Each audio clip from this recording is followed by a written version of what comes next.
Ari, nije loš centar šut, gol je! Alfonso Davies, 70 sekundi je prošlo, Kanada vodi protiv Hrvatske. Sada nema ofsajda, evo prilike, gol je!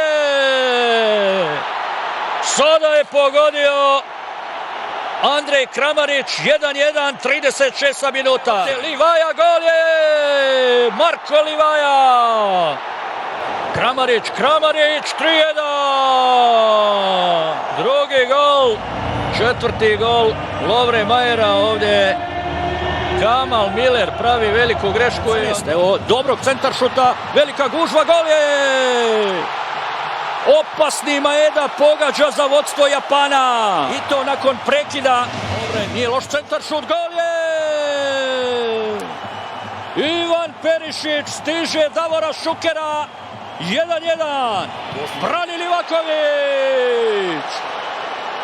Brani Dominik. Skida penal bivšem igraču Liverpoola. Yoshida brani Dominik Livaković. 3 penala je skinuo Dominik Livaković za četvrtfinale. Siguran. 4-1 nakon boljeg izvođenja penala. Hrvatska ide u četvrtfinale. Dominik Livaković je veliki junak Hrvatske. 3 penala je skinuo. Još jedno sada paketa ulazi, evo Neymara. Livaković je ispao, evo gola. Evo gola Brazila.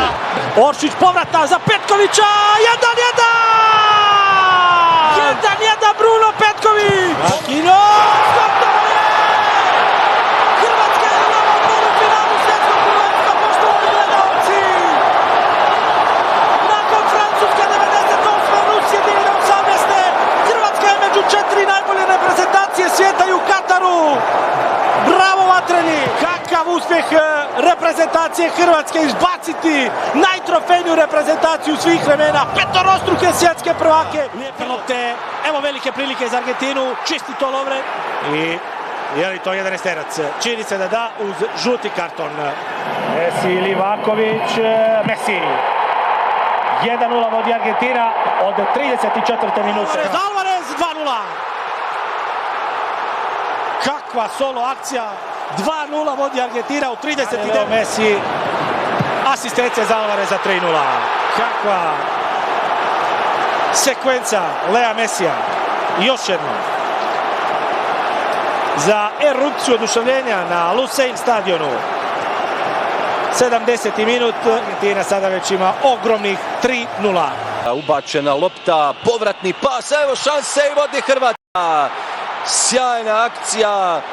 Reprezentacije Hrvatske. Prolazi lopta u kazneni prostor i izjednačuje Maroko.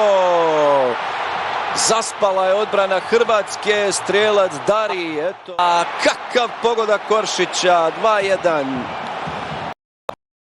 Koji je u začetku obećavao, ali na kraju se završio na najljepši mogući način ovim remek dijelom Mislava Oršića.